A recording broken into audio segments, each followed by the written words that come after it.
Hello, everyone, and welcome back to This Is Me podcast. And I am Marilyn.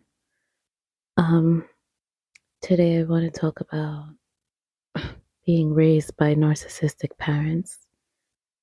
Um, I just want to start off by saying that the new year, new me thing, I'm not applying that to myself. This January for me is more like of a continuation, to continue to do the work that I've been doing this past year with self-caring and self-healing and really honing in on my deeper self, because what I endured all of those years, like, I can put so much blame on one person, but at the end of the day, I really have to reflect on myself. And when I've been setting my boundaries and, doing the self discovering and being in my state of quietness, things have revealed themselves, and friends, family, and I just really started just like looking at everything around me, like my surroundings, like, what is it that's affecting me? What is it that is not bringing me happiness or not elevating me? And you don't want to look at the people who are closest to you, because you just don't ever expect it, or you just think that they just have, you know,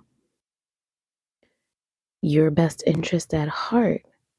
And I had to continue to ask myself, why am I attracting these men, these narcissistic men, from my first kid's father to, my ex-husband? And it's like, it's been in front of me the entire time. And let me just make something clear that I never really knew that narcissism was such a prevalent thing. Like, I didn't think that it was a thing to begin with. And now that I'm learning more about it and becoming knowledgeable about it and understanding that it's an actual disease, and now understanding that I was raised by narcissistic parents, it just makes sense that I was just going back to my comfort.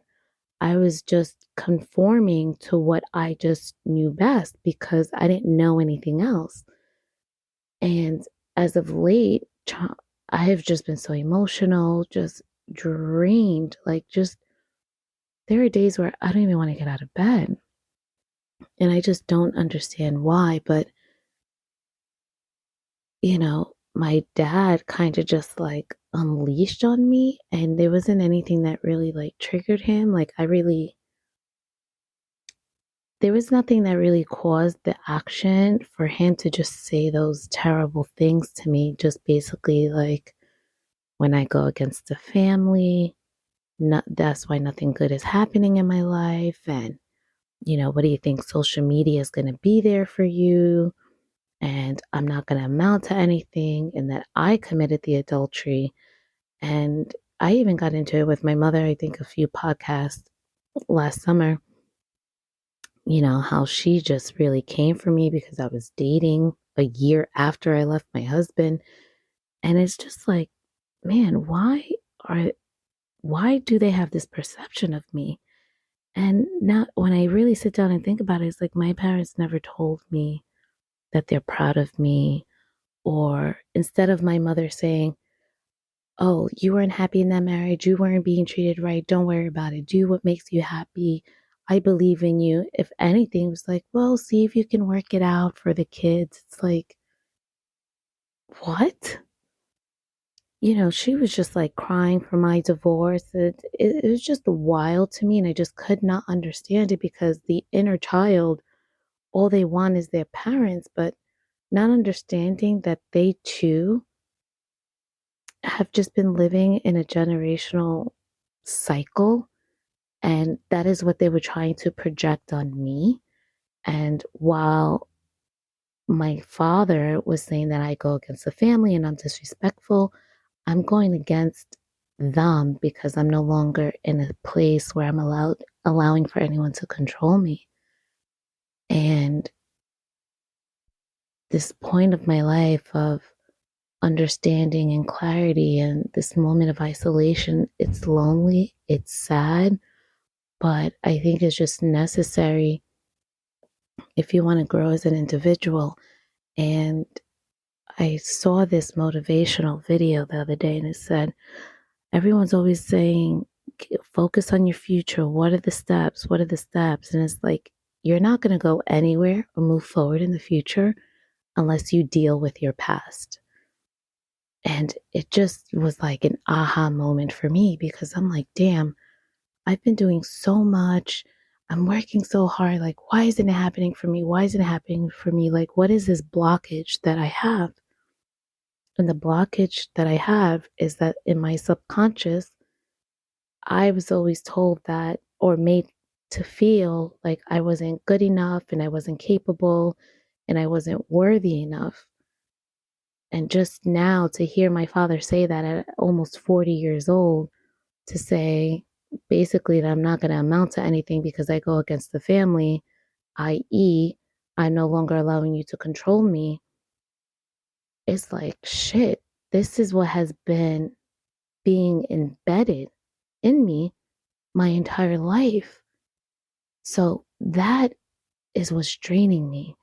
The fight within myself is like, what's holding you back, Marilyn?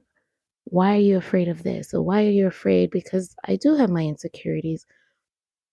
You know, you see me out posting the videos or even just doing this podcast. And it's like, there's a little part of me where I'm afraid to speak or afraid to put myself out there because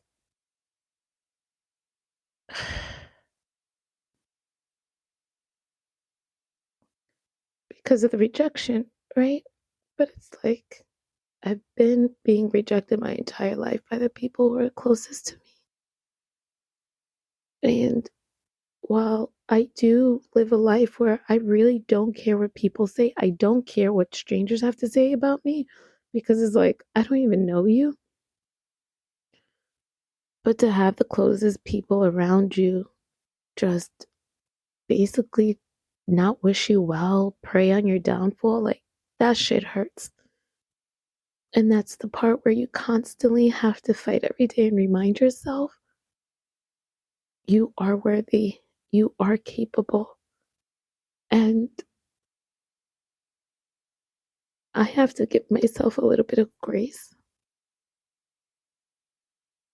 that although I'm not where I envision myself to be, that I am growing every day as a person and becoming and being the best version of myself, despite the trials and tribulations, despite those naysayers that have been around me. And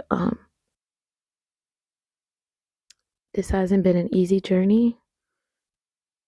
And I know it's going to be a long way for me to just feel like I'm in a place of fulfillment and whole. Um,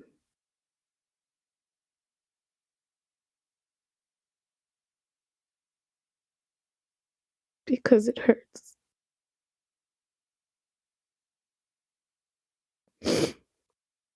Because it hurts, but I know that this too shall pass, and I know that God is removing the people that are not for me, family included, so that the right people can be placed in my life that help me hold up the mirror to myself and know what my worth is.